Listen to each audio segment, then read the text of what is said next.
Olá pessoal, continuando a falar sobre o livro do Wesley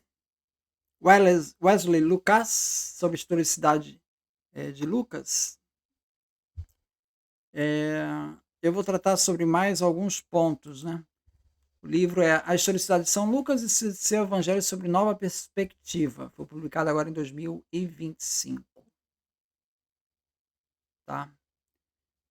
Então, o primeiro ponto, eu tinha falado no vídeo anterior sobre a Didaquê, né? Que a Didaquê usa a referência a Evangelho. A Didaquê seria composta ali, o que seria até o primeiro século, ou quem sabe até 120, 130, seria a data de composição da Didaquê. Então, já começa a usar a Evangelho como se referindo a texto, né? O James Dunn, no livro Nem Judeu Nem Grego, na página 263, 278, ele comenta que uma das primeiras referências ao Evangelho como um livro aparece em Justino, em Diálogo com Trífon, capítulo 100. E aí é um texto aí de 150, 160, por aí. Então, tá mais ou menos dentro, né? Então, assim, esse termo evangelho, ele é um termo que vai assumir uma nova conotação. Inicialmente, nas cartas de Paulo, principalmente, ele tem a conotação de boa nova, não de evangelho. E depois ele vai ganhar gradativamente essa conotação de evangelho aos poucos, o que já aparece ali na Didaquê, e depois, mais claramente, ali com Justino. Existe uma passagem que o Wesley está se referindo, né, de 2 Coríntios 8:18, que diz assim: e com ele enviamos aquele irmão cujo louvor no evangelho está espalhado em todas as igrejas. Então essa referência a esse irmão, para o Wesley, seria o Lucas. Bom, não está claro ali que é Lucas, tá? E o louvor no evangelho que está espalhado nas igrejas, evangelho espalhado nas igrejas, Wesley vai considerar que é o evangelho de Lucas. É um texto escrito. Mas, assim, ao longo de todo as cartas paulinas, a referência a evangelho, e aí estão sendo escritas aí por volta dos anos 50, 60, evangelho está querendo significar a boa nova. Boa nova não de uma origem no evangelho romano, como a gente vê nos textos romanos, né? Mas com referência a Isaías, que Isaías faz referência a essa palavra evangelho. Então, veria desse contexto judaico que Paulo está tirando essa palavra aí, muito possivelmente. Então, é nesse sentido de boa nova. Não é no sentido de livro. No sentido de livro vai ganhar com a Didaquê e logo em seguida depois com Justino, ali no começo do século II. Tá? Então, esse é um ponto para esclarecer. Na hipótese de que do Joseph Atwill, né, que o Evangelho de Lucas foi escrito por Joséfo, o Wesley ele vai responder que é muito pouco provável isso por causa do estilo. Né? Ele dá vários exemplos. Né? Temos relato da sedição, conhecida por um egípcio, que Lucas reproduz como sendo composta de 4.000 homens, enquanto Joséfo registra 30.000. Então tem uma contradição entre esse registro em Joséfo e o registro em Lucas. Temos também a passagem que fala de Teudas, Lucas fala de Teudas, fala de Judas Galileu, como isso ele vai falar em Atos dos Apóstolos, né?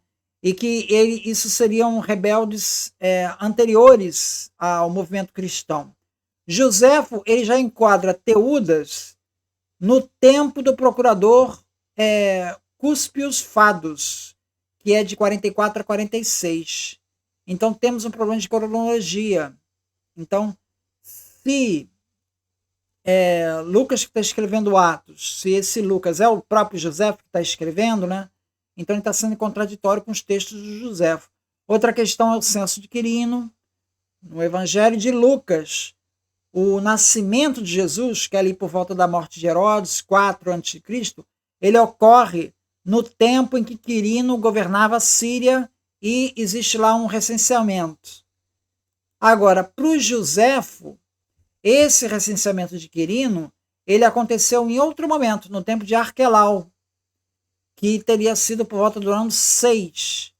Então, veja, para Joséfo, esse censo ocorreu no ano 6. Para Lucas, o Evangelho de Lucas, esse censo ocorreu em -4 a.C. Então tem um atraso aí de 10 anos, um range de 10 anos aí. Então, se fosse Joséfo escrevendo o Evangelho de Lucas, ele estaria cometendo esse deslize, né? Então, essas são algumas das discrepâncias aí que ele aponta para mostrar que o autor do Evangelho de Lucas não pode ser Joséfo, porque ele estaria se contradizendo com os próprios textos. Com relação a Atos dos Apóstolos, né? Ele considera a datação de Atos dos Apóstolos anterior à morte de Paulo, né? Porque Atos dos Apóstolos não relata os momentos finais de Paulo, em que ele foi martirizado. Então, Atos dos Apóstolos teria sido escrito antes. E aí, o martírio de Paulo teria ocorrido aí por volta de 60 e poucos, né? Então, Atos teria sido escrito antes disso. E o Evangelho também, antes de Atos, né? Porque primeiro foi escrito o Evangelho e depois Atos. Atos dos Apóstolos. Então, ele considera muito incoerente ser de outra forma, porque vamos supor que isso tivesse sido escrito lá pelos anos 80, 90, como é a datação, né? Se dá 80, 90 para o Evangelho de Lucas e o Atos logo em seguida, também nessa época aí. Então, nessa época, Paulo já havia morrido, né? Então, por que o autor de Atos dos Apóstolos, que está escrevendo ali no final do século I, por que ele não ia falar do martírio de Paulo, se já aconteceu? Por que ele não ia trazer essa... Por que ele ia criar esse suspense, né, do que aconteceu com Paulo? Bom, na verdade, isso pode ter uma resposta bem simples, né? É que, se você for olhar, por exemplo, os evangelhos eles não terminam com a morte de Jesus, tá? Inclusive, o Evangelho de Marcos, as versões mais antigas, termina com a morte de Jesus e as mulheres chorando. O que os autores logo providenciaram? Um texto final, que muito possivelmente a última folha do Evangelho de Marcos se perdeu e algum copista emendou lá um texto para tentar complementar e terminar com a ressurreição de Jesus. Então, os evangelhos, todos eles terminam com a ressurreição de Jesus. Então, é uma mensagem positiva de esperança, né? Não é uma mensagem, Jesus morreu, acabou, the end, fim. Isso seria uma estratégia de propaganda muito ruim, né? Então, assim, você terminar o evangelho o texto de Atos dos Apóstolos, terminar até o martírio de Paulo, isso seria uma campanha negativa para o cristianismo. Porque ficar assim, poxa, o grande herói, né, nosso grande herói morreu ali. Poxa. Então não seria uma maneira assim muito... Não seria a melhor maneira de propagar a nova fé, né? Então, talvez essa não inclusão desses relatos finais de Paulo tenha sido no sentido de que aquilo não foi visto como algo que pudesse contribuir para a disseminação do evangelho, tá? Que ia criar um sentimento ruim, né? Porque o principal missionário estaria sendo morto no final. Que o Wesley fala assim: Clemente de Alexandria, século II, afirma com base em fontes anteriores a ele que o Evangelho de Lucas e de Mateus eram anteriores ao de Marcos e João, conforme preservado ali por Eusébio. Aí fala assim, mostra o texto. Novamente, porém, nesses livros, Clemente, abordando sobre a ordem dos evangelhos, segundo uma tradição ancestral dos anciãos presbíteros, é colocado tendo esta maneira estarem escritos anteriormente, dizia, os evangelhos que contêm as genealogias. Quer dizer, então esses seriam os primeiros, né? Bom, ora, se o evangelho de Marcos, que não possui genealogia, pode ser considerado como 45, como afirmam os defensores dessa vertente mais antiga, né? Clemente de Alexandria estaria afirmando que Lucas seria anterior a Marcos. Então poderia ficar antes de 45. Só que o problema é que isso não é uniforme, ou seja, existem outras passagens que mostram que Clemente de Alexandria considerava uma outra datação para Lucas. Ou seja, essa não é a única passagem relevante a ser considerada em Eusébio de Cesareia. Para Eclesiástica 6, 14 e 5, Eusébio de Cesareia diz assim: dos 4 evangelhos que são conhecidos, isso está se referindo a Clemente de Alexandria. Tá? Dos 4 evangelhos que são conhecidos, os primeiros a serem escritos foram os que contêm as genealogias, Mateus e Lucas. E Marcos foi o terceiro, que escreveu por instrução de Pedro. Então, aqui Eusébio de Cesareia já está falando que o primeiro foi Mateus e não o de Lucas. Tá? Então, essa passagem de Clemente de Alexandria, em outra parte ali, né, ele vai dizer que Lucas foi o segundo dos evangelhos. Ele vai discutir aqui a obra sobre os 12 apóstolos e sobre os 70 apóstolos, atribuída a Epifânio de Salamina, onde ele junta 3 tradições bastante semelhantes entre si, que concordam em grande parte com os prólogos antimarcionitas ao Evangelho de Lucas, e trazem uma informação bastante intrigante sobre o comissionamento da redação do Evangelho de Lucas. Então tem 3 versões. Tá? A segunda versão, ela vai trazer o comissionamento por Pedro. Vamos ver o que vai dizer a segunda versão.